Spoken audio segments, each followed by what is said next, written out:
Hi, we're Douchebags, and you're watching CMF at Sundance. Right on. Okay, we're here with Drake Dormus and Ben York Jones of Douchebag, a movie here at Sundance that's getting a lot of interest and a lot of buzz. Guys, thank you for sitting down with us. Thanks for having us. Definitely. The story is about two brothers who go on a road trip together to try to find the younger brother's fifth grade girlfriend.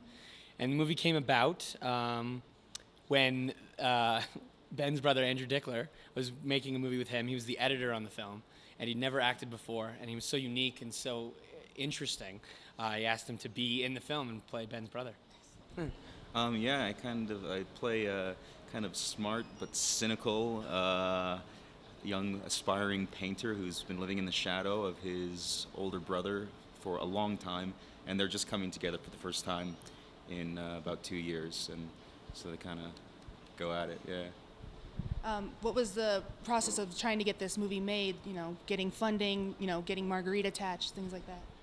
We just, pulled it together really fast. The producers of Spooner, my first movie, financed the film and were incredible through the process and believed in it and believed in Ben and Andrew. And we went to Marguerite and asked her if she'd jump on, and she did, and we were really lucky to have her.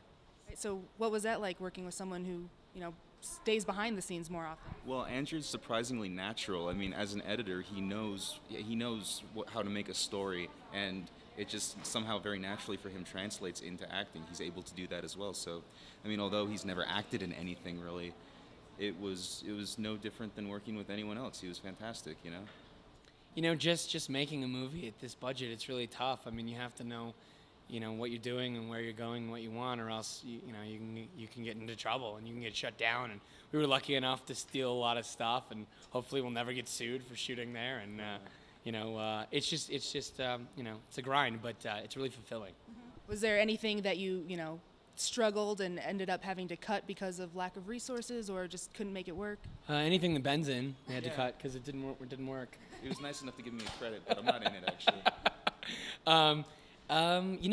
We shot a bunch of different endings to the film and had an opportunity to really find the ending in the editing room, so that was fantastic. What was the process of submitting to Sundance? Did you submit to other festivals or just? No, it was Sundance or bust from the beginning, a year and a half ago, and that was the goal of making the movie. And we're just so fortunate that they saw something special in the film and that they wanted us to be here, and we're here. What is it you think that people are drawn to about Douchebag? Because people are really enjoying this movie. The title, I think, is been a key choice. I mean, people remember the title, and that's great. And I think they're surprised by how sincere and genuine the film is. I mean, when you hear the title, you maybe think it's a goofy film, but it's a comedy, but at its heart, it's a drama, and it's a sincere brother romance. In a way, yeah.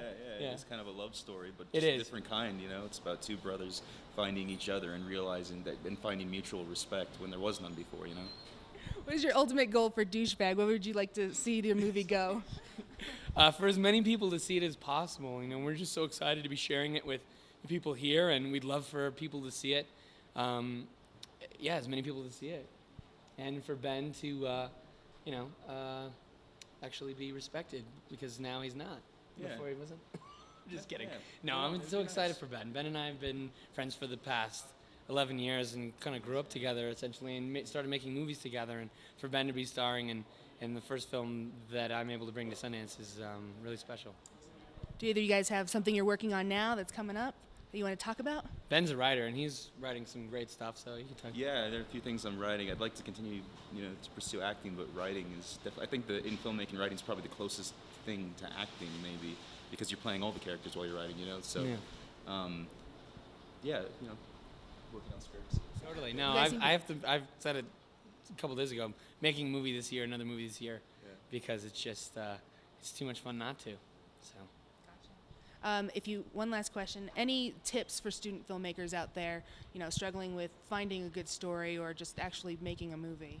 Not compromising. I think that one of the main things I learned on this film was go with your vision and don't compromise. And at the end of the day, if you can say you didn't compromise and you made what you wanted to make, at least you've accomplished what was in your head. And Yeah, I think that's what I would say. I think that's true too, and also a lot of the times when you're at film school, you have these grandiose ideas. Your ideas don't have to be so big and crazy. You can tell a small story really well just using your friends and desk lamps. You know, like you can do that now. You don't have to make a huge deal out of it. So if you're a student filmmaker, it's like just focus on the story and tell the story well, and that's what's most important. That's what will come through, and that's what people will respect that. You know.